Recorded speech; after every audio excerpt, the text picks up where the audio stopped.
Hello friends, मैं अभिषेक कुमार समृद्धि IAS के online platform पे आप सभी का स्वागत करता हूं, अभिनंदन करता हूं। दोस्तों, एनआईएस डीएलएड के जो हमारे 14 से 14.5 लाख के आसपास अभ्यर्थी है, उनकी मांग, उनके लिए जो है न्याय की प्रक्रिया जो दोस्तों आगे बढ़ चुकी है। यानी कि बहुत सारे स्टूडेंट जो है अब एक साथ आ चुके हैं और दिल्ली जाने के लिए जो है दोस्तों तैयार हैं। साथ ही दोस्तों सप्लीमेंट्री रिजल्ट पे जो हाई कोर्ट का, पटना हाई कोर्ट का फैसला आया, उसके बाद से एनआईएस डीएलएड के जो अभ्यर्थी है उनके लिए भी उम्मीद की किरण जगी है। दोस्तों, एनआईएस डीएलएड टीआरई 1 के जो एनआईएस डीएलएड कैंडिडेट जो है टीआरई 1 में फॉर्म सबमिट करके एग्जाम दिए थे, उनका जो है एनआईएस डीएलएड का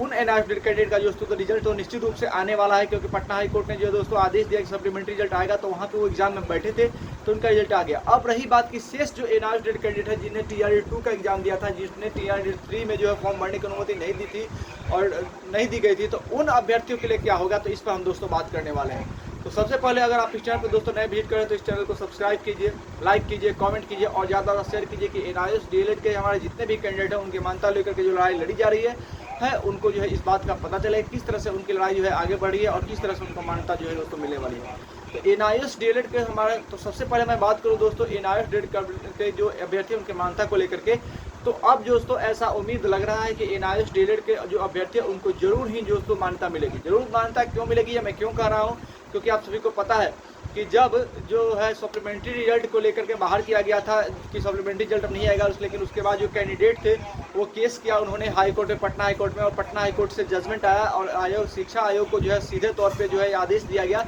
कि जल्द से जल्द जो है आपको सप्लीमेंट्री रिजल्ट जो है वो देना होगा। तो दोस्तों इस तरह से एनआईएस डीएलएड कैंडिडेट के लिए भी दोस्तों उम्मीद की जगी है कि वो जो हाई कोर्ट जा रहे हैं, सुप्रीम कोर्ट जा रहे हैं, तो उनको वहाँ से न्याय मिलने की संभावना दोस्तों बढ़ेगी, क्योंकि इसी केस के तर्ज पे जो है वो अपनी लड़ाई को आगे बढ़ा सकते हैं और वहाँ से जो है उनको मान्यता मिलेगी। और जैसा कि पटना हाई कोर्ट के जज का फैसला आया था कि टीआरई 1 के जो कैंडिडेट है एनआईएस डीएलएड के,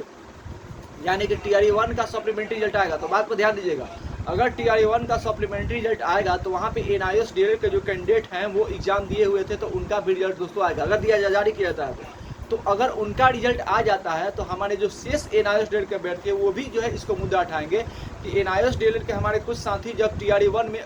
अपीयर हो गए हैं, टीआरई 1 में उनकी नौकरी हो रही है, तो फिर हमें नौकरी से क्यों बाहर रखा जाए दोस्तों। तो ये उम्मीद की किरण है और इस बेस पे जब आप फिर से हाई कोर्ट जाएंगे तो वहाँ से आपको न्याय मिलने की पूरी संभावना है, क्योंकि जिनकी नौकरी हो गई है उनको नौकरी से बाहर निकालना दोस्तों जो है वो आसान कार्य नहीं है। तो वे हमारे साथी, मैं पूरी उनके साथ हूँ, हमारी पूरी टीम जो है उनके साथ है कि एनआईएस डीएलएड के जो कैंडिडेट जो साथी जो है टीआरई 1 में नौकरी कर रहे हैं और जो सप्लीमेंट्री में रिजल्ट होगा उनका रिजल्ट हो, वे हमारे ही साथी है, उनका रिजल्ट हो और वो शामिल हो नौकरी में। लेकिन जो साथी नौकरी से अभी बाहर है, जिनका अभी नौकरी नहीं हुआ, फॉर्म भरने के लिए जिनको एलिजिबल नहीं माना जा रहा है, तो उन साथी के लिए भी जो है प्रे करेंगे और लगातार लड़ाई लड़ेंगे कि इस बेस को बनाकर कि जिस तरह से टीआरई 1 में एनआईएस डीएलएड के हमारे कुछ कैंडिडेट नौकरी कर रहे हैं, उनको मौका मिला, उस तरह से शेष जो कैंडिडेट है 14 लाख एनआईएस डीएलएड के अभ्यर्थी, इनको भी मान्यता मिले दोस्तों। तो ये पटना हाई कोर्ट के आदेश के बाद दोस्तों जो है एक जो है पृष्ठभूमि तैयार हो गई है कि एनआईएस डीएलएड के हमारे जो कैंडिडेट है 14 लाख, उनकी लड़ाई लड़ने में हमें जो है दोस्तों जो है आसानी होगी और निश्चित रूप से एनआईएस डीएलएड को जो है दोस्तों मान्यता मिलेगी, क्योंकि इसी बेस पे हम आगे जो है अपनी लड़ाई लड़ेंगे कि किस तरह से टीआरई 1 में इनको मौका मिला है और नौकरी कर रहे हैं तो हमें भी मौका मिले। तो शेष जो 14 लाख अभ्यर्थी है एनआईएस डीएलएड के, उनकी लड़ाई को मजबूती मिलेगी और निश्चित रूप से जो है एनआईएस डीएलएड को दोस्तों जो है वो